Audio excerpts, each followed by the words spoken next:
2023년 8월 13일 우리 새생명 비전교회 주일 예배 오신 모든 분들을 주님의 이름으로 축복하고 환영합니다. 우리 기도로 예배를 시작하도록 하겠습니다. 아버지 하나님 감사드립니다. 오늘도 저희들 발목에 힘주시고 주님 사모하는 마음 허락하셔서 여기까지 오게 하여 주시며 감사드립니다. 오늘 이 예배당의 문턱을 밟는 자마다 넘는 자들마다 그 산 가운데 있는 모든 어려움들이 풀리는 하나님의 역사를 경험할 수 있도록 하여 주시고, 하나님 아버지 오늘도 정말 주님 주시는 말씀 가운데 풍성한 은혜를 받고 들어가는 저희들 될 수 있도록 인도하여 주시옵소서. 예수님의 이름으로 기도드렸사옵니다. 아멘. 오늘 여러 오신 성도분들 한 분 한 분을 진심으로 축복하고 환영합니다. 저희 좌우를 바라보시면서 이렇게 인사했으면 좋겠습니다. 정말 환영합니다.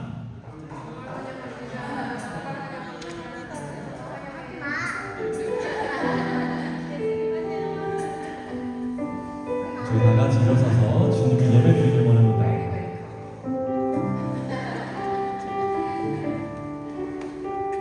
주께 가까이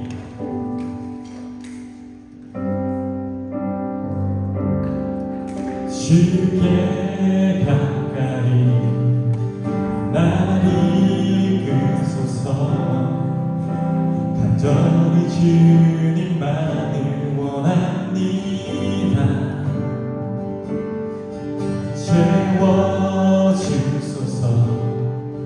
주의 사랑을 진정한 찬양 드릴 수 있도록 주께 가까이 주께 가까이 나를 이끄소서. 간절히 주님만을 원합니다. 채워주소서. 주의 사랑을 진정한 찬양 드릴 수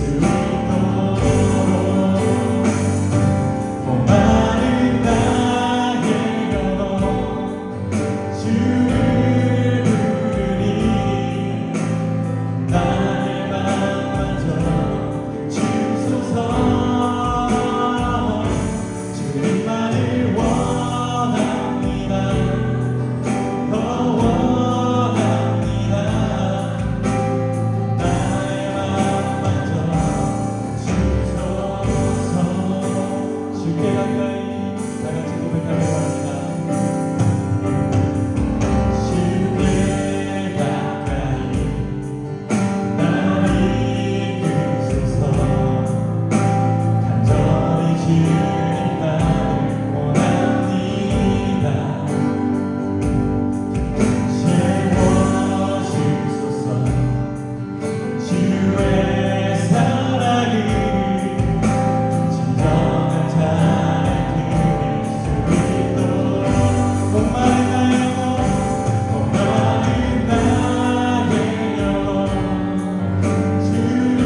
주님의 약속한 성령 간절히 기다리네.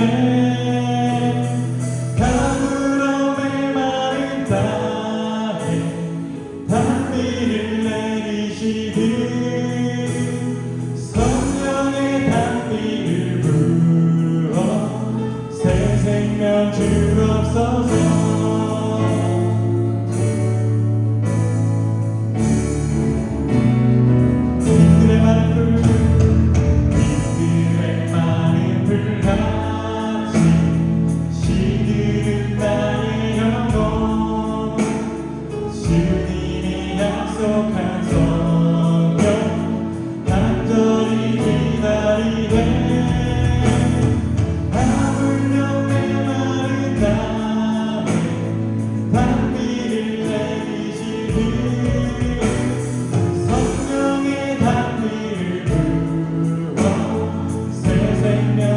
반가운 빗소리 들려 반가운 빗소리 들려 산천이 춤을 추네. 공기로 내리는 성령 내게도 주옵소서. 하늘며 메마른 땅에 단비를 내리시듯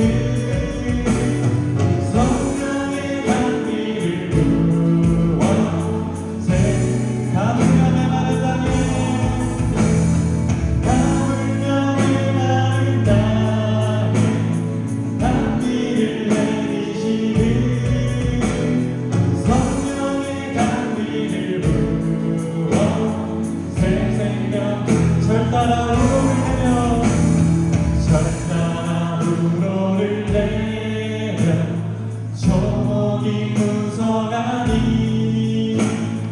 갈급한 백신령 위에 성령을 부소서. 하늘며 메마른 땅에 단비를 내리시듯 성령의 단비를 부어 새 생명 주어. 가물어 메마른 땅에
목소리로 고백하기를 원합니다.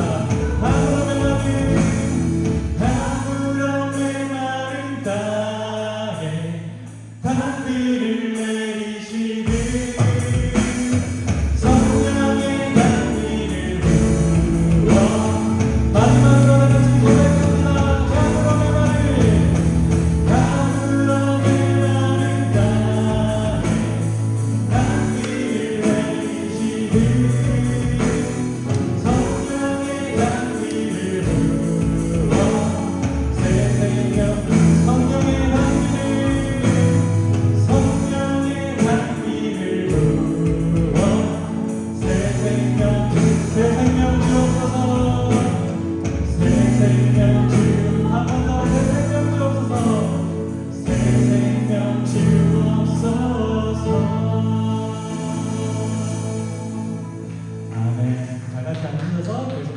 드리겠습니다.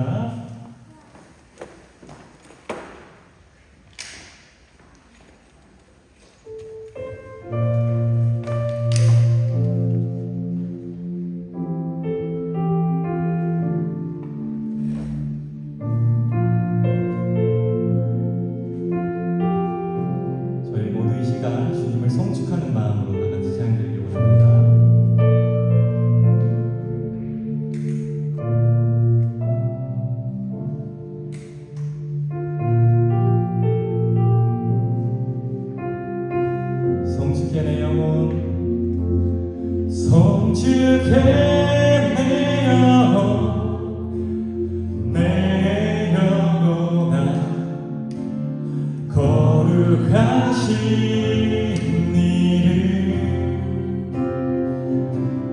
이전에 없었던 노래로 나 주님을 경배해.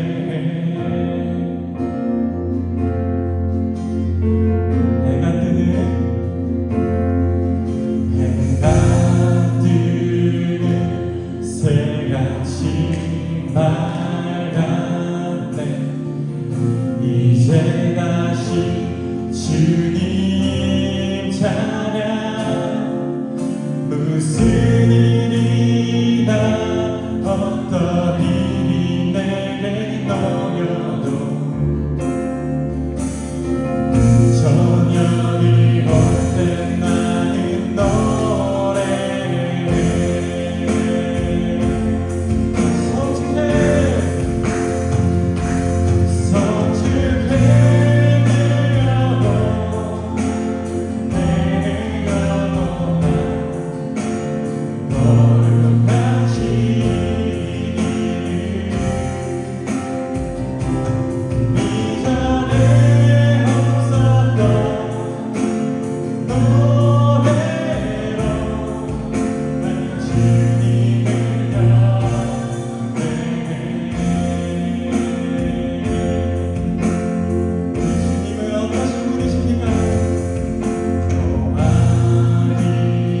덥지만 여기 이 자리에 모여서 주님을 경배할 수 있습니다. 주님 정말 감사드립니다. 저희가 작은 교회지만 저희 찬양과 저희 예배를 온전히 받아주시옵소서. 저희 교회를 많은 영혼을 구원하는 데 쓰시고 저희가 생각하는 것보다 더 좋은 길로 인도하여 주실 줄 믿습니다. 지금 이 시간 저희 모두 주님 앞에 나가는 마음, 주님 앞에 모든 것을 내려놓는 마음으로 다 같이 기도하는 시간 가졌으면 좋겠습니다. 다 같이 잠시 기도하시겠습니다.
우리가 아직 죄인 되었을 때 그리스도께서 우리를 위하여 죽으심으로 하나님께서 우리에 대한 자기의 사랑을 확증하셨느니라.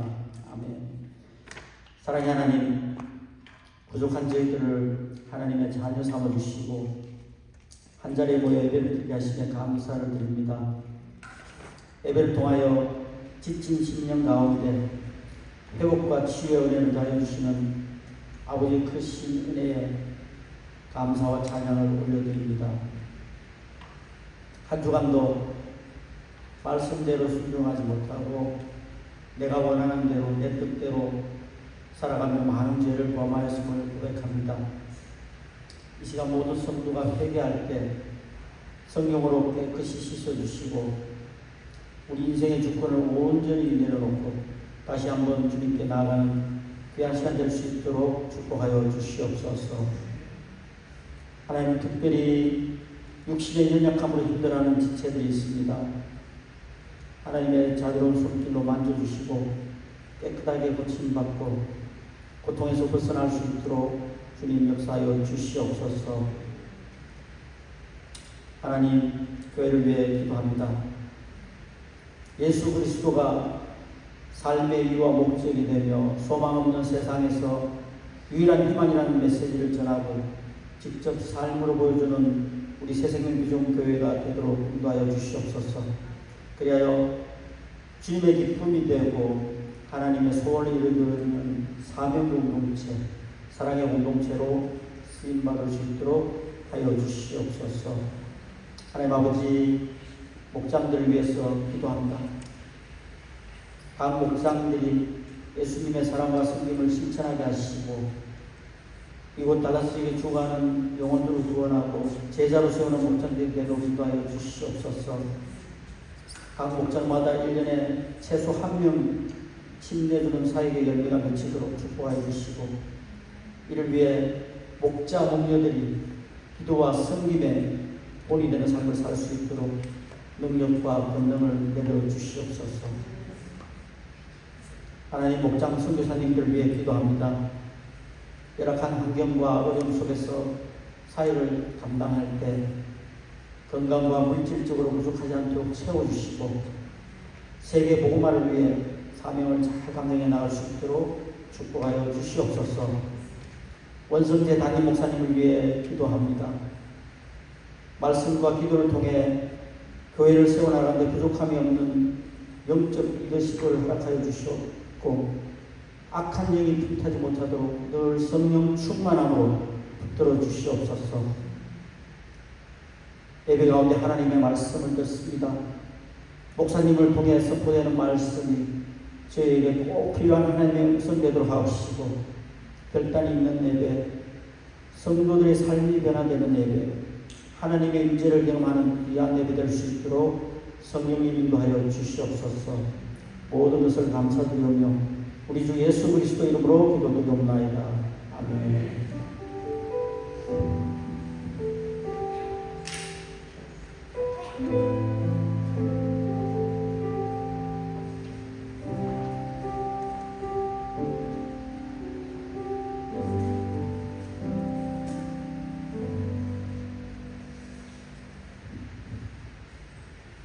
할렐루야. 우리 옆에 있는 분들에게 다시 한번 정말 잘 오셨습니다. 환영합니다. 인사해드리겠습니다.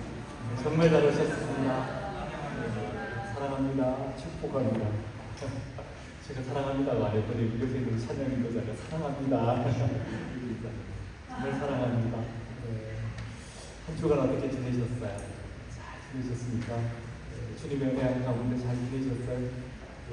우리 저기 김병국 목자님, 김부중 목련님 하나님께서 칭찬해 주실 것 같아요.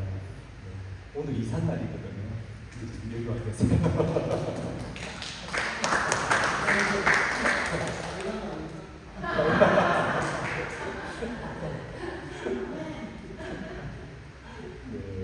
감사드립니다. 자, 오늘 우리 교회 소식 함께 나눌 텐데요. 먼저 생명의 삶 3기, 새로운 삶 1기가 8월 20일이 있는 그 주간부터 다시 시작이 됩니다. 2주 정도, 거의 9월 달부터 우리가 시작하려고 했는데 2주 정도 당기기로 했습니다. 그래서 특별히 그 삶 공부에 대한 그 소개는 우리 함께 나와 있습니다. 우리 생명의 삶은 3기이기 때문에요. 별로 궁금한 점이 없으시겠지만 새로운 삶에 관해서는 궁금한 점이 많으실 겁니다. 읽어보시면 꼭 필요한 공부나 상공부나 하는 것을 하시게 될 겁니다. 그래서 각적이면 꼭 신청해 주시기 바랍니다. 그리고 8월 19일 우리 덴톤 신내교 지방에서 주관하는 리더십 트레이닝 벌써 5분이나 가시기로 이미 등록이 되어 있습니다. 혹시 추가로 원하시는 분이 계시면 토요일 오전 시간입니다. 토요일 오전 시간이니까 영어가 편하신 분들은 함께 해주시면 좋겠습니다. 그리고 우리 무엇보다 중요한 건 10월 달에 10월 6일부터 8일 금요일부터 주일까지입니다. 휴턴 서울교회에서 가정교회 평신도 세미나가 있습니다. 저는 가급적이면 여기에 우리 많은 분들이 참석해 주시면 좋겠다는 그런 바람을 가지고 있습니다. 그리고 10월 22일에는요 교회 설립 1주년 기념 예배가 열립니다. 은혜롭게 1주년을 맞이할 수 있도록 지금부터 기도해 주시면 감사드리겠습니다. 우리 다른 광고사항 없으면 우리 함께 일어나셔서 찬양 올려드리고 우리 교회에 주신 말씀 공독하도록 하겠습니다.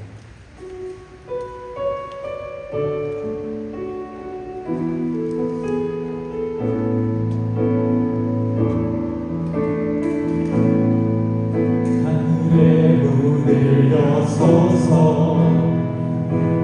이곳을 주목하소서 주를 향한 노래가 꺼지지 않으니 하늘을 열고 보소서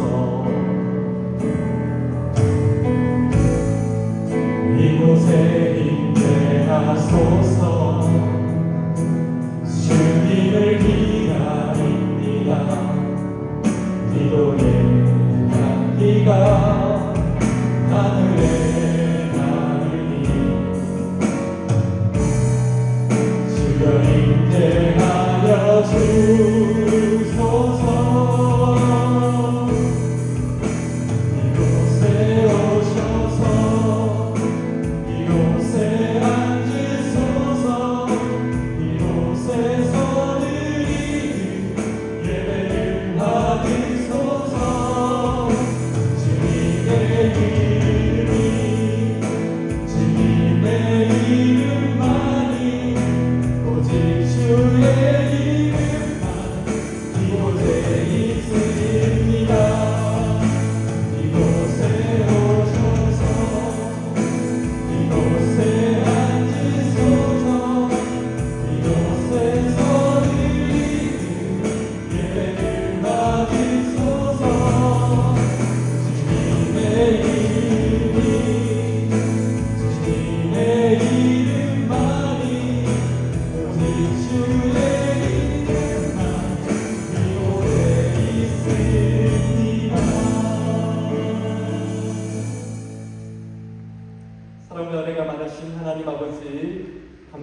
감사드립니다.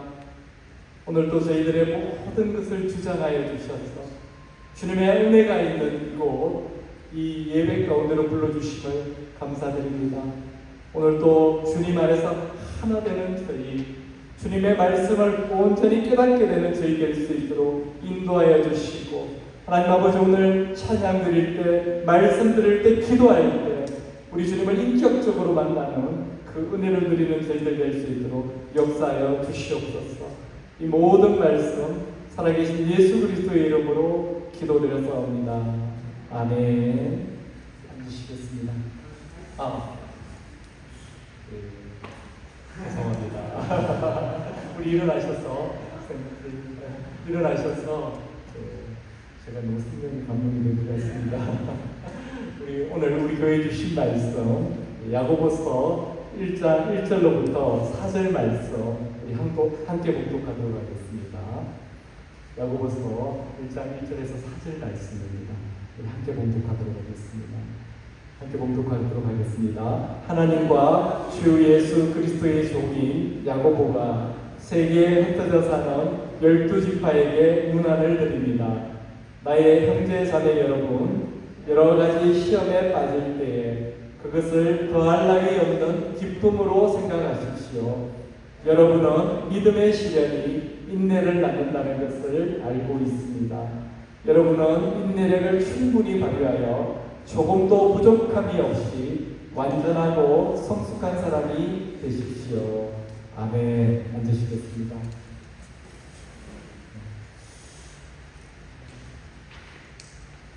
오늘 설교 제목이 성숙한 사람입니다. 성숙한 사람. 우리가 살아가면서 어쩌면 가장 이루어졌으면 좋겠다는, 우리 삶 가운데 가장 이루어졌으면 좋겠다는 것이 바로 성숙이라는 단어입니다. 성숙. 왜냐하면 우리가 미성숙함 때문에 우리 삶 가운데 생기는 문제들이 얼마나 많습니까? 미성숙 때문에. 그래서 오늘 성숙이 무엇인지, 성숙한 사람은 또 어떤 사람인지 함께 나눠보도록 하겠습니다. 제가 이제 설교 준비하다가 신문을 보는데 설교에 집중하지 않고 신문을 보게 됐는데요. 101살, 올해 101살이 되는 세계 최고령 현직 의사에 대한 기사가 실려 있었습니다. 기사 제목이요. 예리한 두뇌 유지하는 방법 세 가지 이 예리한 두뇌를 유지하는 방법에 대한 기사였습니다. 기사 내용은 당연히 뇌를 건강하게 유지하는 비결을 소개하고 있었습니다. 저도 요즘 나이가 됐는지 부쩍 건강에 관한 기사에 관심을 가지게 됩니다. 저분이 됐으니까 여기 계신 분들 다 그러시죠? 우리는 누구나 다 이 건강한 육체와 정신을 추구합니다. 왜냐하면요, 하나님이 부르시는 그날까지 건강하게 살다가 천국 가는 게 우리의 바람이기 때문에 그렇습니다. 근데 그것보다 더 중요한 것이 있다는 것입니다. 그것은 바로 우리 내면의 성숙입니다. 왜냐하면요, 우리 몸은 25살 정도까지 성장하다가 멈춘다고 합니다. 그러다가 이제 40이 넘어가게 되면요, 그때부터는 노화가 시작이 됩니다. 이렇게 사람의 몸은 어쩔 수 없이 늙어가지만 우리 마음과 성품은 오히려 아름답게 익어간다고 그렇게 표현할 수 있습니다. 이것을 우리는 성숙 이렇게 표현을 합니다. 그런데 우리 인간에게 가장 치명적인 문제는요, 이 나이가 들면 들수록 성숙해져 가야 되는데, 제가 조금 전에 말씀드렸듯이 아름답게 익어가야 되는데 그렇지 못할 때가 있다는 것입니다. 몸은 어른인데 행동은 어린아이 수준을 벗어나지 못하고 있는 경우를 말하는 겁니다. 학자들은 이것을요, 성인아이 현상이라고 그렇게 부릅니다. 성인아이. 여러분 들어보셨나요? adult child, 성인아이. 성인아이는요, 미성숙한 성인의 다른 표현입니다. 성인인데 미성숙하다는 거죠. 지금 사진이 보이고 있을 겁니다. 사진에서 보는 것처럼요, 내 안에 여전히 작은 내가 있다는 것입니다. 이 안에 있는 이 나는 미숙한 나입니다. 미숙한 내가 있다는 겁니다. 이것을 성숙하지 못한 자, 이렇게도 표현을 한다고 합니다. 이 분야를 연구하는 심리학자들은 특히 우리가 어린아이 시절에 받았던 영향과 상처 때문에요. 우리로 하여금 성인 아이로 살아가게 한다고 합니다. 내 안에 존재하는 과거의 어린 나, 어린 내가 있다는 것입니다. 이거를 어덜트 차일드, 성인 아이 이렇게 이야기합니다. 한마디로 과거의 사건에 발목이 붙잡혀가지고요. 성숙을 멈춘 상태라는 겁니다. 몸은 어른인데 어린아이 수준입니다. 본래 이 성인아이라는 말은요, 부모가 알코올 중독자인 가정에서 자라서 성인이 된 사람들을 뜻하는 게 이 성인아이였다고 합니다. 근데 지금은요, 부모나 사회로부터 학대를 받거나 고통과 상처 가운데 있는 사람을요, 다 성인아이로 이렇게 부른다고 합니다. 심리학자들이 열거하는 이 성인아이의 특징이 여러 가지가 있습니다. 대표적인 것이 어떤 거냐면요, 상처를 잘 받는데, 다른 사람 똑같은 말을 해도 다른 사람 상처 안 돼요. 이 사람한테는 상처가 된다는 것입니다. 그리고 이 성인아이는요, 항상 다른 사람의 칭찬받기를 원한다는 것입니다. 인정받기를 원한다는 것입니다. 그리고 여러 가지 이 현상들이 있는데, 그것을 다 열거하기보다는 중요한 거를 말씀드리려고 합니다. 우리가 꼭 이렇게 심리학자들이 말하는 심리적으로, 정서적으로 어떤 심각한 문제를 가진 사람만 성인아이가 아니라는 겁니다. 저와 여러분 안에도 이 성인아이가 있다는 겁니다. 과거에 어떤 상태에 묶여가지고요, 우리 안에도 성인아이로 살아가는 부분이 있다는 것입니다. 우리가 우리 자신을 한번 잘 살펴보면 알 수 있잖아요. 우리가 모든 면에서, 우리 삶의 모든 면에서 다 성숙합니까? 그렇지 않잖아요. 다 성숙하지 않잖아요. 저도 다 성숙했으면 좋겠습니다. 이제 뭐 우리 며느리를 보는 그런 나이가 되지 않습니까? 근데 제 삶을 보면요, 저를 살펴보면 성숙하지 못한 부분이 한두 군데가 아닙니다. 성품만 그렇습니까? 제가 그래도 여러분의 담임 목사잖아요. 그러면 영적으로도 성숙해 있어야 되는 거예요. 영적으로 봐도 저한테 부족한 부분이 너무 많다는 것입니다. 제가 왜 이렇게 고백을 하느냐면요, 나중에 알고 목사님 저 실망했습니다, 이러시면 안 된다는 겁니다. 미리 고백합니다. 그래서 이 성숙이 뭔지, 먼저 이 성숙에 대해서 제가 한번 정리를 해봤습니다. 첫째, 성숙은요, 에이지, 나이가 아니라는 겁니다. 내가 오래 살았다고, 오랫동안 신앙생활 했다고 성숙하다, 그게 아니라는 것입니다. 그래서 나이 이퀄 성숙, 이건 아니라는 것입니다. 교회를 오래 다녔지만요, 안 그런 분, 성숙하지 못한 분을 볼 수 있잖아요. 근데 제가 그렇다고 나이를 무시하자, 그런 건 아닙니다. 연륜의 경륜까지 더해지면요, 이거 정말 돈으로 환산할 수 없는, 어떤 가치로도 환산할 수 없는 귀중한 것입니다. 존중해드려야 되죠. 제가 말씀드리고 싶은 것은 나이 이퀄 성숙은 아니다, 지금 그 말씀을 하는 겁니다. 제가 전에 한번 말씀드렸듯이 라떼 이즈 홀스, 기억나시나요? 커피 이름 라떼 있잖아요. 라떼 이즈 홀스, 라떼는 말이야. 아재 개그를 제가 하고 있는데요, 저희 같은 세대를 기성세대라고 합니다. 사회생활을 하면서 어느 정도 나이가 있는 세대를 이 기성세대라고 하는데요, 이 기성세대일수록 꼰대 역할을 많이 합니다. 꼰대. 여러분, 꼰대는 무슨 뜻인지 아십니까? 선생이라는 뜻입니다. 선생. 남을 자꾸 가르치려고 한다는 거죠. 형사야, 맞지? 꼰대. 너희들은 꼰대 싫어하지. 자꾸 나이 먹었다고 남을 가르치려고 한다는 것입니다. 이게 내가 나이가 많으니까 나는 성숙하다, 착각입니다. 저를 비롯한 여기 계시는 기성세대 여러분, 그 착각에서 빨리 깨어나야 됩니다. 나이 먹었다고 반드시 성숙한 건 아니라는 겁니다. 둘째, 성숙은요, 외형도 아닙니다. 어피어런스, 밖으로 보이는 거 있잖아요. 특히 신앙적 성숙은요, 겉모양이 거룩하다, 그것도 아니라는 것입니다. 제가 목사지 않습니까? 목사하면 이미지가 거룩하다 이렇게 생각이 되시잖아요. 성숙하다 이렇게 생각이 되시잖아요. 반드시 그렇지 않다는 것입니다. 근데 사실은요, 우리 주변에 보면 정말 존경받는 목사님, 그리고 우리 교회는 신대교회이기 때문에 혹시나 안 계시지만 장로님, 권사님들 정말 많으시거든요. 그러나 신앙적인 이 성숙은요, 그 직분하고는 관계가 없다는 것입니다. 그것이 꼭 우리가 기억해둬야 될 것이라는 것입니다. 겉모습과 성숙은 이퀄, 똑같지 않다. 그걸 말씀드릴 것입니다. 세 번째는 성숙은요, 성공, 성취도 아니라는 것입니다.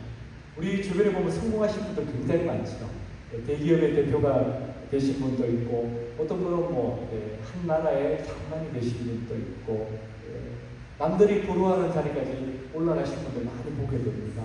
성공하신 거죠. 근데 가족들은 다 압니다. 우리 아빠 아닌데, 내 남편은 아닌데, 또 그분과 같이 가까이서 일해 보신 분들은 다 알아요. 우리 사장님 아닌데, 왜 그렇습니까? 이 아니다라고 하는 것은요, 그분의 성품과 성격이 아니라는 것입니다. 별로라는 것이죠. 성공을 했지만 미성숙하신 분일 수도 있다는 것입니다. 넷째, 성숙은요, 학벌과도 무관합니다. 교육이나 지식 수준, 학벌이요, 성숙하고 반드시 같지 않다는 것입니다. 학력이 낮다고 미숙한 사람이고, 대학 나왔다고 성숙한 사람이라고 누가 말할 수 있겠습니까? 지식인 중에 오히려요, 성숙하지 못하신 분 굉장히 많다고 합니다. 속이 좁은 분들이죠. 오히려 우리 부모님 세대처럼 많이 배우지는 못했지만요, 마음이 넓고 성숙하신 분들이 얼마나 많은지 모릅니다. 학벌이 곧 성숙은 아니라는 겁니다. 제가 이렇게 성숙에 대해서 말씀드리는 이유는요, 우리 하나님께서는 우리가, 하나님의 자녀인 우리가요, 성숙해지기를 원하시기 때문에 그렇습니다. 우리도 그렇지 않습니까? 우리 자녀들이요, 그 나이에 맞게 육체도 성장하기를 원하지만요, 인격과 성품도 성숙해지기를, 성장하기를 원한다는 것입니다. 우리가 예수 그리스도를 정말 믿고 정말 예수 그리스도를 따른다면요, 그분을 닮아가기를 바란다는 것입니다. 그게 바로 성숙이라는 것입니다. 그런 면에서 오늘부터 우리가 함께 나누고자 하는 이 야고보서, 앞으로 한 12주, 13주에 걸쳐서 이 야고보서 강의를 진행하려고 합니다. 이것은요, 이 성숙을 위한 지침서입니다. 무엇이 진정한 성숙인가 하는 명확한 그림, 청사진을 이 야고보서가 보여주고 있기 때문입니다. 왜냐하면 이 야고보 자신은요, 뒤늦게 예수님을 믿었습니다. 그런 어느 누구보다도 그래서 예수님을 닮아가는 것이 무엇인가, 영적인 성숙이 무엇인가에 대한 고민을 했고, 그 자신이 성숙한 삶을 살기 위해서 애를 썼기 때문에 이 야고보가 우리한테 성숙이라는 것을 잘 가르쳐 줄 수 있다는 것입니다. 그래서 야고보서는 1장에서부터 5장까지요, 매 챕터마다, 매 장마다 성숙이라는 단어를 빠짐없이 반복해서 강조하고 있습니다. 여기는 우리 모두가 어떻게 하면 우리 삶 가운데 성숙을 이루어갈 수 있을까? 그 첫 번째 오늘 나눌 것은요, 시련을 성숙의 기회로 활용해야 한다는 것입니다. 시련을 성숙의 기회로 활용해야 한다는 것입니다.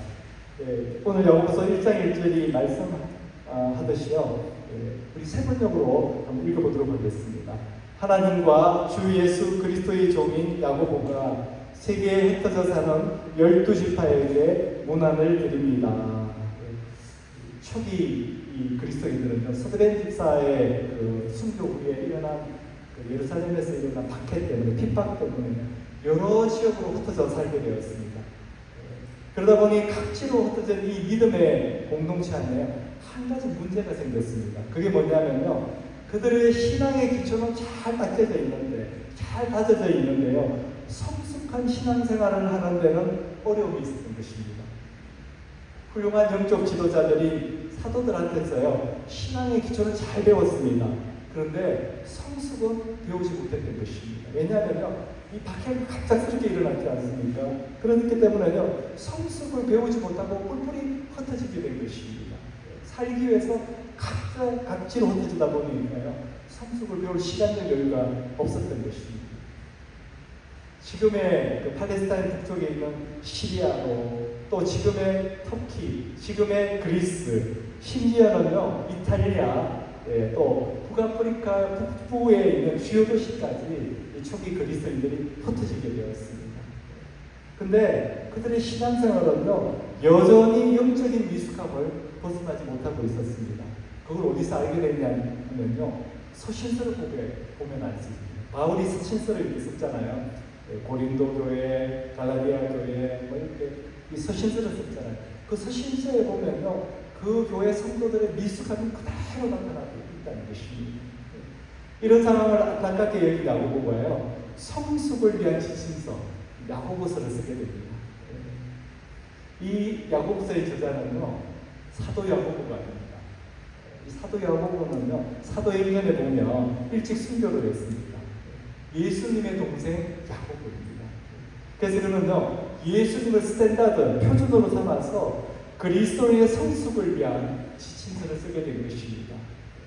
그래서 이 야고보는 행함이 없는 믿음은 죽은 믿음이다, 가짜다, 이렇게 말하고 있는 것입니다. 믿는 만큼 실천하라는 것입니다. 2절 말씀 우리 함께 읽어보겠습니다. 나의 형제자매 여러분, 여러 가지 시험에 빠질 때 그것을 더할 나위 없는 기쁨으로 생각하십시오. 더할 나위 없는 기쁨으로 생각하십시오. 시련이 찾아가는 거예요. 그렇게 야고보는 이야기합니다. 이것은요, 야고보 자신이 그렇게 살았다는 것입니다. 우리 중에 시험을 기뻐할 사람 누가 있습니까? 없죠. 원준이가 없는데. 원준아, 그렇지. 내일 시험인데 막 마음이 쓰내고 어서 내일이 왔으면 막 그래? 절대로 안 그렇지. 절대로 안 그래. 그래도 아무도 없다는 것입니다. 시험은요, 누구한테나 다 시련입니다. 영혼의 형제 그렇지. 매주 시험 보는데 영혼의 형제 시련이지. 힘들지. 그렇다는 겁니다. 근데 이 야고보는요, 그 시험을 기쁘게 여기라고 합니다. 기쁘게. 이미 설명드린 대로 초기 기독교 신도들은요, 이 신앙적인 박해 때문에 여러 곳에 흩어져 살았습니다. 그러니 어떻습니까? 별의별 시험을 그곳에서 다 당하게 됩니다. 한 번도 가본 적이 없는 곳이잖아요. 낯선 곳에 살게 되잖아요. 그러니 전혀 예측하지 못한 다양한 시련들을 감내하면서 그렇게 살았던 것입니다. 우리가 이것을 어떻게 이해하면 되냐면, 요즘 이민 오시는 분들은 좋은 환경에서 오시지 않습니까? 근데 70년대, 80년대 이민 오신 분들 한번 생각해 보십시오. 한국에서 미국으로 오신 분들. 그분들이 얼마나 불안정하고 얼마나 힘들었겠나. 바로 그렇게 살았다는 것입니다. 삶 자체가 늘 긴장감의 연속이었지 않겠습니까? 일자리도 불안정하죠. 신분도 불안정하죠. 자녀들 교육도 불안정하죠. 안정된 게 하나도 없었다는 것입니다. 그 불안정 가운데서 오는 또 인간관계의 어려움은 또 어떻게 했습니까? 생존의 문제 앞에 했으니까요. 서로 배신하고 서로 상처주고 이런 일들이 얼마나 많았겠습니까? 근데 2절에 보면요, 형제자매 여러분, 여러 가지 시험에 빠질 때라고 이렇게 이야기합니다. 여러 가지 시험에 빠질 때. 이게요, 여러 가지 시험이 막연한 이야기가 아니라는 겁니다. 야고보 사도가 자기도 다 겪었다는 것입니다. 당시 유대인들이 흩어져 살던 유대인들이 다 겪었다는 것입니다. 그리스도인들이 다 겪은 시련이라는 것입니다. 그 시련이요, 천차만별이었다는 것이죠. 이 천차만별이었다는 이 여러 가지 시험이라는 원어적 의미는요, 다양한 색깔로 얼룩져 있었다는 거예요. 다양한 색깔로 얼룩져 있었다. 모든 시험을 다 겪어봤다, 그런 것입니다. 그런데 그때 기뻐하라, 기쁘게 생각하라는 것입니다. 기쁘게 생각하라. 왜 기뻐하라고 하지 않고 기쁘게 생각하라고 하는 것입니까? 이 생명의 삶에서 배우는 건데요. 네? 시련이 절대로 기쁨이 될 수 없기 때문입니다. 그래서 기쁘게 생각해보라는 것입니다. 기쁘게 생각해보라. 그 시험 그 자체가 기쁠 수는 없지만 그 뒤에 오는 어떤 유익이 있으니까 한번 기쁘게 생각해보라는 것입니다. 그 이유를 3절에서 이야기하고 있습니다. 3절 함께 읽도록 하겠습니다. 여러분은 믿음의 시련이 인내를 낳는다는 것을 알고 있습니다. 시험을 기쁨으로 생각하는 이유가 바로 이 미련의 시험 뒤에 인내가 있다는 것입니다. 그 시련을 이겨낸 자들은요, 인내하는 사람이 된다는 것입니다. 인내의 성품을 갖출 수 있게 된다는 것입니다. 시련은 인내를 배우는 과정이라는 것입니다. 근데 여기서 우리가 눈여겨봐야 하는 것은 바로 알고 있습니다 하는 이 말씀입니다. 시련이 인내를 낳는다는 것을 알고 있습니다. 이 야곱의 고백이잖아요. 이 말은요, 단순히 머리로 알고 있다는 것이 아닙니다. 자신의 경험을 통해서 시련의 인내를 반드시 낳는다 하는 것을 고백하는 그의 감정이기도 합니다. 이제 우리가 코로나로부터 안정기에 접어들었지만요, 우리가 겪은 이 코로나, 지금도 겪고 있지만 이 코로나 사태도 일종의 우리 그리스도인들에게는 시험이고 시련이었습니다. 평안할 때는 몰랐는데 위기가 오니까요, 우리 믿음의 본색이라고 하는 믿음의 민낯이 다 이렇게 드러나는 겁니다. 실체가 드러난다고 하죠. 교회를 나올 수 없는 이 불가피한 상황 속에서도 예배를 사모해서 영상으로도 예배를 드리고, 또 조금 문이 열리면 또 대면 예배를 드리기 위해서 이 교회로 찾아오는 그런 사람들이 있었던 반면에요, 아예 이 기회에 하나님과 단절되는 그런 사람들도 많이 있었다는 것입니다. 근데 특별히 그래도 우리가 사는 이 텍사스는요, 많은 교회들이 흔들리지 않고 예배를 드렸습니다. 제가 이 코로나 시기에 2020년도 한 두 달 정도 한국에 가 있은 적이 있습니다. 그때 제가 느낀 것을 잠시 나누도록 하겠습니다. 교회는 사람이 없는데요, 백화점과 맛집에 가면 사람들이 보글보글합니다. 그리고 제가 이제 저녁 늦게 대치동에 나가봤는데 12시가 다가 11시가 넘는 시간에 학원이 수업을 마치잖아요. 그럼 학생들이 쏟아져 나오는데 말도 못합니다. 또 그 학생들을 픽업하기 위해서 그 많은 차량 행렬들이 있다는 것입니다.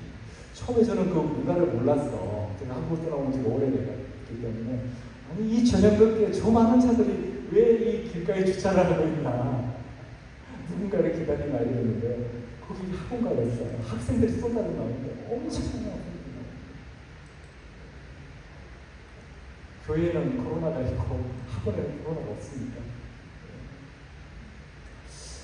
여러 가지 시험에 빠질 때에 그것을 더할 나위 없는 기쁨으로 생각하라.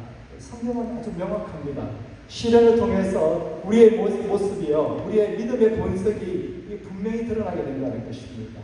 그런 의미에서 저는 오늘 이 자리에 계신 우리 성도님들, 우리 새생명 비전교회 우리 성도분들 정말 자랑스럽고 또 칭찬해드리고 싶습니다. 우리가 코로나도 잘 견뎌냈지만요, 그 분리되어 나오는 그 시련을요, 기쁨으로 생각하고 여기까지 낙오하지 않고 같이 와주셨기 때문에 그렇습니다. 그래서 우리가 겪는 모든 시련은요, 죄수 없는 사람이 당하는 고생이 아니라는 것입니다. 하나님께서 우리에게 인내라는 성품을 주시기 위해서 허락하신 당금질이라는 것입니다. 혹독한 연단이 성숙한 사람을 만들어준다고 합니다. 그래서 스페인 속담에 이런 말이 있습니다. 돌이 많은 시내가 아름다운 노래를 만든다. 제가 이제 고등학교 때 이렇게 보면 지리산에 친구들과 캠핑을 간 적이 있는데, 그 지리산 계곡에 텐트를 치고 이렇게 누워 있으면요, 그 물소리가 얼마나 아름다운지 모릅니다. 정말 우리가 이 시련이 우리에게 인내라는 성품을 가져다 준다면 우리가 좀 더 적극적으로 시련을 대할 필요가 있다는 것입니다. 그것을 깨달은 청교도 설교자인 필립 브룩스는 이렇게 이야기합니다. 주님, 좀 더 가벼운 짐이 아니라 좀 더 강한 등을 주옵소서. 이렇게 그는 이야기했다는 것입니다.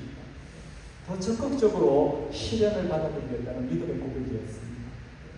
또 우리가 감당해내는 시련이 크면 클수록 우리 성숙의 수준도 높아진다는 겁니다. 영어 속담 중에 이런 말이 있습니다. When life hands you a lemon, make a lemonade. 영어 발음을 좀 이해해 주시기 바랍니다. 네, 그 문장을 그대로 직역하게 되면, 인생이 너에게 레몬을 주면요, 너는 레모네이드를 만들어라, 이런 뜻입니다. 그러니까 여기서 말하는 이 레몬은 좋은 의미가 아니죠. 신만 나는 거, 인생이 겪게 되는 어려움, 고통, 시련이라는 것입니다. 인생이 너에게 고통과 시련을 주면요, 너는 달콤한 레모네이드를 만들어버려, 이런 것입니다. 우리가 얼마든지요, 우리 인생의 고통, 시련을 향기 나는 것으로 만들어낼 수 있다는 것입니다. 우리 시련이요, 우리 삶 가운데 성숙한 영성을 만들어주기 때문에 그렇습니다. 그래서 시련을 성숙의 기회로 활용해야 한다는 것입니다.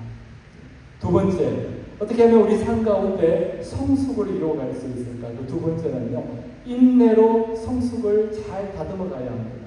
인내로 성숙을 다듬어 가야 한다는 것입니다. 우리 4절 말씀 함께 읽도록 하겠습니다. 여러분은 인내력을 충분히 발휘하여 조금도 부족함이 없이 완전하고 성숙한 사람이 되십시오. 네. 여기에 쓰인 이 인내라는 말은요, 단순히 참는 것을 말하는 것이 아닙니다. 오히려 무거운 짐을 지고요, 끝까지 버티는 것을 인내라고 합니다. 자신을 짓누르고 있는 이 무거운 상황, 이것을요, 자신을 성숙하게 만드는 그 환경으로 바꾸는 것이 인내라는 것입니다. 거기까지가 인내라는 것입니다. 그렇다면 우리가 인내해보고 싶다 이런 마음이 들지 않습니까? 우리가 인생을 살아가면서 누구든지 나이와 상관없이 경험하게 되는 것이 바로 참고 견디는 것만큼 성숙해진다는 것입니다. 참고 견디는 것만큼 성숙해진다는 것입니다. 그와 반대로요, 못 참기 때문에 여전히 우리는 미숙한 가운데 머문다는 것입니다. 돌도 나무도요, 거센 물살에 그 혹한 바람에 다듬어지다 보니까요, 돌도 어떻습니까? 우리 물속에 들어가 돌 보실 때 반들반들해지고, 나무도 아주 단단한 좋은 목재로 쓰임을 받는다는 것입니다. 시련을 잘 견디는 만큼 우리 성품도요, 잘 다듬어지고 그 품격이 향상된다는 것입니다. 우리 인생도 마찬가지입니다. 산전수전 다 겪다 보니까 나의 모난 성품들이 다 깎여지는 것입니다. 얼룩진 인생 같지만요, 여러 가지 시련을 겪게 되면 상처들이 많지 않습니까? 얼룩진 인생 같지만은요, 그게 나중에는 아주 고급스러운 스테인글라스로 변모한다는 것입니다. 스테인글라스가 된다는 것입니다. 야고보서는 1장부터 5장까지를 통했어요. 우리가 미성숙한 성도로 뒤처지는 원인을 분명하게 진단을 해주고요. 동시에 우리가 성숙함에 도달할 수 있는 또 실제적인 처방전도 줍니다. 제가 오늘 야고보서 강의 첫 시간이니까 간단하게 한번 요약해 보도록 하겠습니다. 1장은 성급함이 인격을 성숙하지 못하게 한다는 것입니다. 이 조급함, 성급함이요, 우리를 성숙하지 못하게 한다는 것입니다. 그래서 그 처방전은 충분히 인내하고 견디라는 처방전을 우리에게 줍니다. 그리고 야고보서 2장은요, 행함이 없는 신앙이 우리를 성숙하지 못하게 한다는 것입니다. 행함이 없는 신앙이 우리를 미성숙하게 한다는 거죠. 그래서 믿음과 행함, 이것을 균형을 잡아라고 처방전을 우리에게 주고 있습니다. 3장은요, 혀를 조심하라는 것입니다. 혀를 조심하라. 우리가 혀 때문에 우리가 성숙하지 못하게 된다는 것입니다. 말하기를 더디하고 혀를 다스리라는 처방전을 우리에게 주고 있습니다. 우리 그렇잖아요. 말 한마디 잘못해서 우리가 그동안 싸웠던 것들이 무너지는 경우가 얼마나 많습니까? 내가 내뱉은 말 때문에 내 품격이 떨어지는 경우 있지 않습니까? 또 이 야고보서 4장에 가면요, 시기심이 인격을 성숙하지 못하게 한다는 거예요. 시기심. 저 안에도 있고 여러분한테도 있는 시기질투. 이 시기질투가요, 우리를 성숙하지 못하게 한다는 것입니다. 그래서 이 시기질투를 누가 주는 것입니까? 사단이 주는 것이죠. 그래서 마귀를 대적하고 하나님을 가까이 하라는 처방전을 줍니다. 왜 그렇습니까? 하나님께 가까이 가면요, 하나님의 성품을 우리가 닮게 되기 때문에 그렇습니다. 5장은 물질에 대한 욕심이 성숙하지 못하게 한다. 우리 안에 있는 탐욕. 우리가 한번 보세요. 과하게 탐욕, 욕심을 내는 것. 반드시 그 결과는 좋지 않습니다. 우리를 미성숙의 상태로 유지하도록 한다는 것입니다. 신은 잘 성숙하다가도 이 탐욕, 욕심 때문에 무너진다는 것입니다. 그래서 처방전은요, 그것을 뛰어넘으라고, 그 영성으로 뛰어넘으라고 그렇게 야고보서는 이야기하고 있습니다. 우리가 5장밖에 안 되는 이 야고보서요, 굉장히 디테일하지 않습니까? 굉장히 프랙티컬하고 실제적이죠. 그것을 우리가 계속해서 살펴보도록 하겠습니다. 다시 본문으로 돌아와서 4절 말씀은요, 인내력을 충분히 발휘하라는 것입니다. 무슨 뜻입니까? 참을 때까지 끝까지 참아보라는 겁니다. 그럴 때 비로소 부족함이 없는 완전하고 성숙한 사람이 된다고 이 야고보는 이야기하고 있습니다. 우리 현대인들의 치명적인 약점 중에 하나가 뭡니까? 조급함. 조금 전에 말씀드린 조급함, 성급함입니다. 아직 9회 말인데 이미 지금 게임이라고 야구 경기장을 떠나는 사람들도 봤습니다. 아직 축구 경기 3분이나 남았는데 이미 졌다고 TV 꺼버리는 사람들도 제가 봤습니다. 근데 끝나기까지는 끝난 것이 아니라는 것입니다. 9회 말에 역전 홈런이 터지기도 하고요. 3분 만에 2골이 터지기도 한다는 것입니다. 그래서 성령님이 맺어주시는 인격의 열매 중에 하나가요. long suffering이라는 것입니다. 이 9가지 성령의 열매가 있죠. 그 중에 하나가 오래 참음이라는 것입니다. long suffering. 어떤 시련이 와도 suffering, 참으라는 것입니다. 어떤 고난이 닥쳐도 suffering, 견디라는 것입니다. 이게 성령님께서 맺게 해주시는 이 성숙의 모습이라는 것입니다. 성숙의 모습. 그러므로 우리는 날마다요 성령님의 은혜를 힘입어서 인내로 성숙을 잘 다듬어가는 그런 사람이 되어야 되겠습니다. 자, 세 번째입니다. 어떻게 하면 우리 삶 가운데 성숙을 이루어갈 수 있을까? 세 번째는 기도로 성숙을 완성해 가야 한다는 것입니다. 기도로. 우리가 성숙해지는다는 것은요, 내 의지도 필요하지만 활용점점 말이 있듯이 성숙을 완성하는 데는요, 성령의 도우심이 필요합니다. 성령의 도우심. 야고보는 앞에서 말씀드렸지만 늦깎이 신자였어요. 늦게 예수님을 믿었습니다. 예수님 살아계신 동안 그는 불신자였어요. 예수님의 동생인데도 예수님을 믿지 않았습니다. 고린도전서 15장에 보면요, 부활하신 예수님을 만난 후에야 그는 예수님이 하나님의 아들이심을 고백하게 됩니다. 그때서야 믿게 되는 겁니다. 그 후에 그는요, 마가의 다락방에서 믿음의 선배들과 함께 기도하다가 성령을 받게 됩니다. 거기서부터 그의 인생이 달라지게 됩니다. 성령 받고 나서 그는 기도의 사람이 되었고요, 예루살렘 교회를 이끌어가는 지도자가 됩니다. 야고보는 12사도가 아니라고 제가 말씀드렸죠. 그렇다면 그는 사도 레벨이 아니었다는 것입니다. 사도의 수준이 아니었다는 것입니다. 그런 수준이 아니었던 그가요, 예루살렘 교회 담임 목사입니다. 이건요, 기도의 영성으로밖에 설명이 안 된다는 것입니다. 우리 로마서 8장 26절 말씀 함께 읽도록 하겠습니다. 이와 같이 성령께서도 우리의 약함을 도와주십니다. 우리는 어떻게 기도해야 할지도 알지 못하지만 성령께서 친히 이루 다 말할 수 없는 간식으로 우리를 대신하여 간구하여 주십니다. 성령께서 그렇게 부족한 이 야고보를요, 이 야고보의 약함을 도와주신 것입니다. 나중된 자로서 어떻게 기도해야 될지도 모르는 이 야고보를 대신해서 성령님께서요 대신 기도해 주셨다는 것입니다. 그래서 그가요 나중된 자이면서 먼저된 자의 위치에 서게 된 것입니다. 영적으로 미숙하고 어린 그를요 성숙한 영성으로 끌어주신 분은 바로 성령님이십니다. 바로 그의 기도의 영성이 있었기 때문에 그렇습니다. 유대 역사가 요세푸스에 의하면요, 이 야고보의 별명이 늙은 낙타 무릎이었다고 합니다. 얼마나 기도를 많이 했는지요, 그의 무릎은요 늙은 낙타 무릎같이 돌이 박히고 단단해지고 구부러져 있었다는 것입니다. 어떻게 야고보는 영적으로 성숙한 인생을 살 수 있었는가 누군가 묻는다면요, 그것은 바로 기도였다는 것입니다. 기도의 사람이었기 때문에 그는 성숙한 삶을 살 수 있었다는 것입니다. 그래서 야고보를 통해서 배울 수 있는 게 뭡니까? 사람은 기도하는 만큼 성숙해진다는 것입니다. 사람은 기도하는 만큼 성숙해진다는 것입니다. 자, 우리가 이 복음적인 삶을 주제로 야고보서를 살펴보고자 하는데요. 다른 책도 많지 않습니까? 성경이 66권인데 이 야고보를 선택한 이유가 있습니다. 그것은 바로 그가 말씀대로 행하고 기도하는 이 균형 잡힌 삶을 살았기 때문에 그렇습니다. 말씀대로 행하고요, 기도하는 균형 잡힌 삶. 우리 삶에도 이 말씀대로 순종하는 삶, 그리고 기도하는 삶, 이 균형 잡힌 성숙한 신앙의 모습이 필요하다는 것입니다. 야곱을 통해서 배웠던 거, 기도하는 만큼 성숙해진다는 이 영적 원리를 꼭 붙드시기를 바랍니다.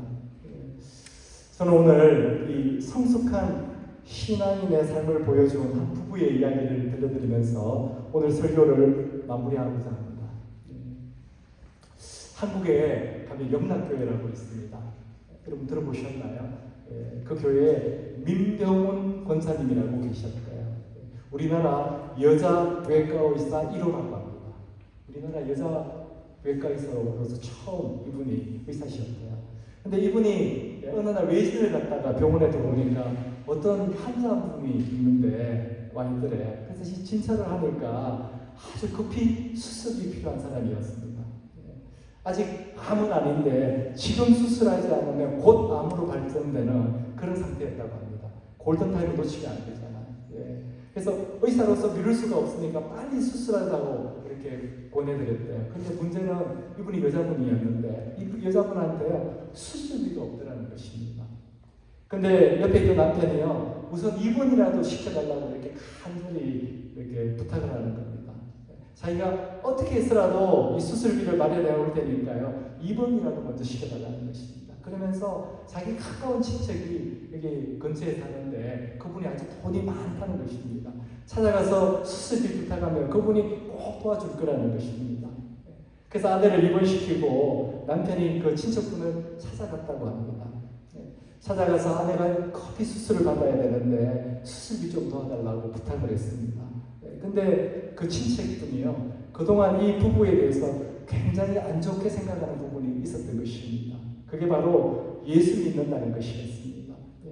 명절 때마다 그게 눈에 그슬렸다고 합니다. 그래서 그 친척분이 하는 말이 너희 인생 한번 똑바로 쳐다보라는 것입니다. 예수 믿는다고 그 예수가 너희 도와주느냐는 것입니다. 그러면서 내가 수술비 도와줄 테니 조건이 있다는 겁니다. 네가 믿는 그 예수 안 믿겠다고 하면, 네가 교회 안 나가겠다고 하면 내가 도와주겠다는 겁니다. 그때 그 남편분 마음이 많이 흔들렸다고 합니다. 네, 교회 안 나가겠습니다, 예수 안 믿겠습니다 하고 일단은 수술부터 하고 나중에 아내가 회복되고 나면 그때 뭐 교회 나가보지, 이런 생각이 없었던 건 아니라고 합니다. 솔직히 그렇게 하면 어떡하겠어요? 그렇게 할 수도 있었는데 그때 아무리 기도하고 생각해도요, 그건 아니라는 생각이 들더라는 것입니다. 무엇보다도 자기 안에 있는 성령님께서요, 자기를 이렇게 꽉 잡아주시는 그런 느낌을 받았다는 것입니다. 그 유혹을 이겨낼 수 있는 담대함을 주시더라는 것입니다. 아내가 정말 위급한 수술을 앞두고 있지만요, 내가 예수 안 믿겠다고 하면서까지 수술비를 부탁할 수는 없지, 그런 생각이 들면서 그 친척분한테 죄송합니다, 저는 못하겠습니다 이렇게 이야기하면 그냥 나왔대요. 병원에 왔는데 아내가 자기 얼굴을 이렇게 보더라는 겁니다. 바라보는데 할 말이 없더래요. 한참을 망설이다가 아내에게 그 이야기를 했습니다. 여보 어떡하지 하면서 이제 그 이야기를 쭉 다 해줬습니다. 당신이 수술 받는 거 지금 너무 급하고 중요한데 예수님을 부인해 가면서까지 그 돈을 빌릴 수는 없었어. 우리 그렇게까지는 하면 안 되잖아. 당신한테 너무 미안해. 그렇게 이야기를 했는데요, 아내가 너무 밝게 웃으면서 너무 잘했다고 하는 겁니다. 당신 너무 잘했어, 우리 내일 퇴원하자 그러는 겁니다. 근데 이 남편과 그 아내의 이야기를요, 그 병실이잖아요, 누가 들은 겁니다. 그 이야기는요, 원장인 민병훈 권사님에게까지 들어가게 됩니다. 우리 주님께서 그 이야기를 다 듣고 계셨던 거죠. 주님께서 하신 일입니다. 그래서 이 이야기가요, 원장님의 마음을 움직인 겁니다. 본인도 교회를 섬기는 성도인데 이들의 믿음의 그 이야기를 들으니까 너무 마음이 감동이 된 거예요. 그래서 그들을 불렀다고 합니다. 내가 그냥 수술을 해드릴 테니 나중에 형편이 되는 대로 갚으세요 하고 수술을 해줬다고 합니다. 그리고 한참의 시간이 흐른 후에 그 부부가요, 그 수술비를 마련해서 이 원장님을 찾아왔다고 합니다. 믿음의 실행이 인내가 우리를 성숙하게 한다는 것입니다.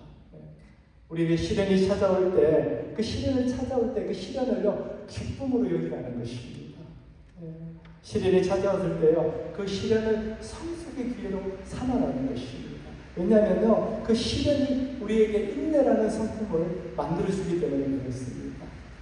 그 인내에 대해서 우리가 기도를 할 때 우리의 성숙은 완성된다는 것입니다. 우리의 어떤 시련이 와더라도 주님 믿고 주님이 말씀하는 그 말씀에 순종해서 살아갈 때 우리는 성숙한 삶을 살아가게 된다는 것입니다. 우리에게 성숙한 삶을 주시기를 간절히 기도하는 저와 여러분이 되기를 주님의 이름으로 축원합니다. 우리 함께 기도하겠습니다.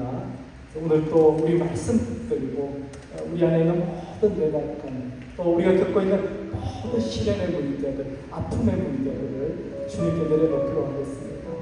우리가 정말 주님께 간절히 구할 때 주님은 우리를 더 담대하게 하여 주시고 더 강하게 하여 주시고 우리에게 인내라는 성품을 아버지 하나님께서 부어주신다는 것입니다. 우리 안에 있는 모든 이 어린아이와 같은 이 영적인 연약함을 벗어버리게 해달라고 기도하고 그 시련을 이기게 해달라고 기쁨으로 여기게 해달라고 우리 함께 기도하겠습니다. 사랑과 은혜가 많으신 하나님 아버지 감사합니다. 하나님 아버지 오늘도 우리 삶 가운데 있는 모든 연약함들이 떠나가기를 원합니다. 하나님 아버지 이제 더 이상 변명하지 않고 주님이 허락하신 그 시련을 시험 아버지 하나님 기쁨으로 여기는 기쁨으로 받아들이는 저희가 될 수 있도록 하나님 아버지 저희들을 붙들어 주시고 역사하여 주시옵소서. 하나님 아버지 우리가 시련을 이겨나가고 하나님 아버지 더 단단하게 하여 주시고 하나님 아버지 우리의 삶이 주님 안에서 더 굳건하게 세워지고 하나님 아름다운 모습으로 변화될 수 있도록 역사하여 주시옵소서. 아버지 하나님 우리 삶 가운데 어려움들이 있습니다. 하나님 역사하여 주시옵소서. 우리를 붙들어 주시고 믿음으로 이겨낼 수 있도록 기쁨으로 이겨낼 수 있도록 기도로 이겨낼 수 있도록 아버지 하나님 역사하여 주시옵소서. 아버지 하나님 우리가 믿음의 사람이 될 수 있도록 하나님께서 주신 그 기쁨으로 모든 것을 이겨내는 사람들이 될 수 있도록 인내로 그 시련을 이겨내는 자들이 될 수 있도록 하나님 인도하여 주시옵소서.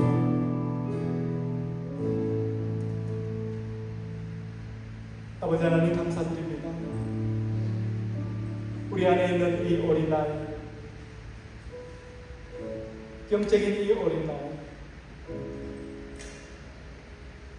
하나님 떠나가게 하여 주시옵소서.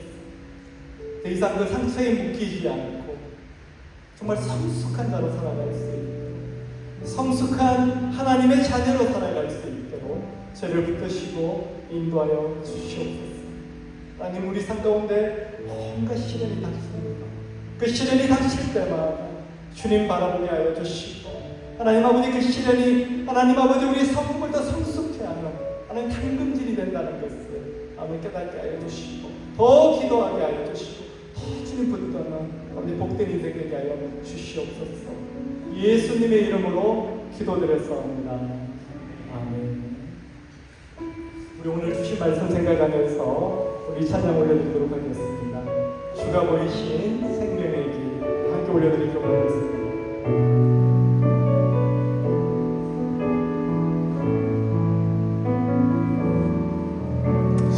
보이신 생명의 길 주님과 함께 사랑함을 들으며 주님 앞에 나아가니 나의 의로움이 되신 주 그 이름 예수 나의 길이 되신 이름 예수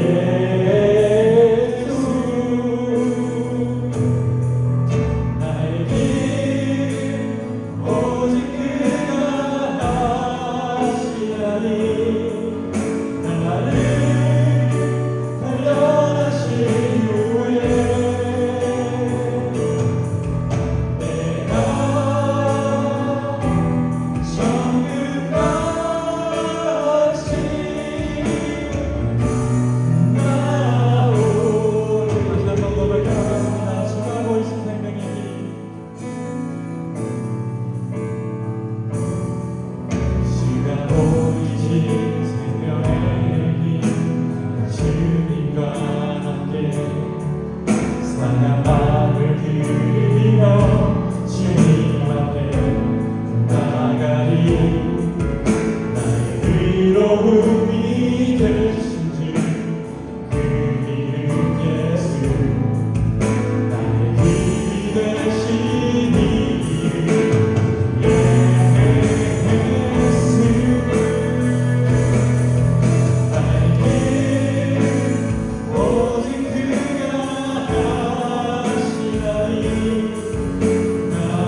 기도하겠습니다. 아버지 하나님 감사드립니다. 하나님 자원하는 마음으로 기쁨으로 드리는 이 예물을 온전히 받아주시옵소서. 아버지 하나님 이 예물을 드리는 손길마다 그리고 그 가정과 일터마다 축복하여 주시고 은혜 베풀어 주시옵소서. 하나님 아버지 우리 새생명 기적에 아버지 하나님 아픈 자가 없도록 하나님 힘들어하는 자가 없도록 고통받는 자가 없도록 늘 아버지 은혜로 덮어주시고 치유하시고 회복시켜 주시옵소서. 하나님 이 모든 말씀 예수님의 이름으로 기도드렸사옵니다. 아멘. 우리 고민하는 말씀 함께 나누고 우리 계속 부르고 축도로 예배 마치도록 하겠습니다. 우리 검명령 일어나서 우리 함께 나누도록 하겠습니다. 데살로니가전서 5장 13절에서 18절 말씀입니다. 함께 나누겠습니다. 시작. 여러분은 서로 화목하게 지내십시오. 형제자매 여러분, 여러분에게 권면합니다. 무질서하게 사는 사람을 훈계하고 마음이 약한 사람을 격려하고 힘이 없는 사람을 도와주고 모든 사람에게 오래 참으십시오. 아무도 악으로 악을 갚지 말고 도리어 서로에게 모든 사람에게 항상 좋은 일을 하려고 애쓰십시오. 항상 기뻐하십시오. 끊임없이 기도하십시오. 모든 일에 감사하십시오. 이것이 그리스도 예수 안에서 여러분에게 바라시는 하나님의 뜻입니다. 아멘. 예수의 길 그 좁은 길 나는 건네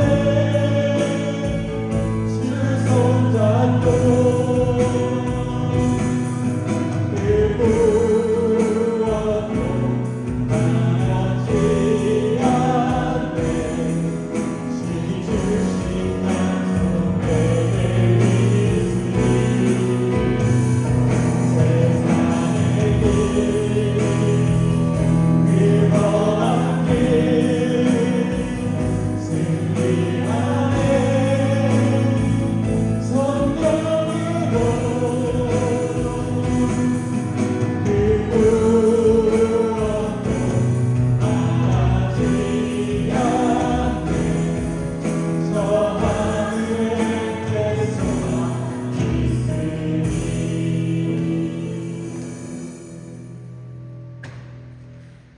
지금은 우리 예수 그리스도의 크신 은혜와 하나님 아버지의 놀라우신 사랑과 성령의 교통하심, 보호하심, 인도하심 오늘 이 자리에 있는 모든 성도들 머리 위에 그리고 그 가정과 일터 위에 지금부터 영원토록 함께 하시기를 주님의 이름으로 축원하옵나이다.